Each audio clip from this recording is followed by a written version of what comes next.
सदस्य श्री सुरेश महात्रे जी।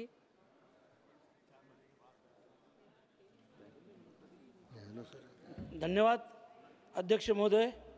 मी आपलं लक्ष वेधू इच्छितो। नवी मुंबई आंतरराष्ट्रीय विमानतळ जे काही दिवसातच चालू होणार आहे आणि या विमानतळासाठी स्वर्गीय दिबा पाटील साहेबांचं नाव द्यावं असं स्थानिक भूमिपुत्रांची मागणी होती आणि त्या मागणीला अनुसरून महाराष्ट्र सरकारच्या विधिमंडळात आणि विधान परिषदेत देखील दोन्ही ठिकाणी एकमताने ठराव मंजूर होऊन तो ठराव केंद्र सरकारकडे आलेला आहे।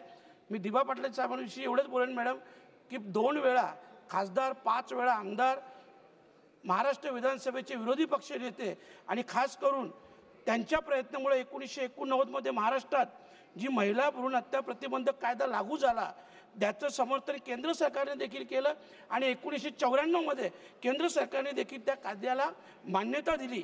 1984 मध्ये जो झाशी गावचं आंदोलन झाला सिडकोच्या विरोधात मॅडम, त्या आंदोलन देखील दिबा पाटील साहेब स्वतः जखमी होते, 5 लोक हुतात्मे झाले आणि त्यानंतर भूमीच्या बदल्यात भूमी असं 12.5% पुनर्वसन धोरण लागू करण्याची मोलाची भूमिका त्यांच्यामार्फत बजावली गेली।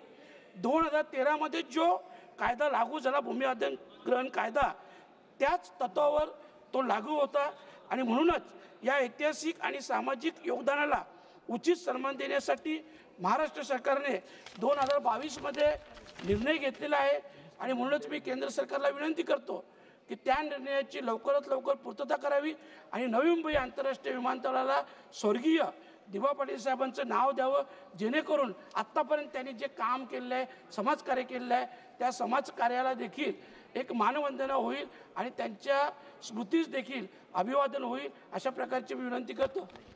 धन्यवाद मॅडम।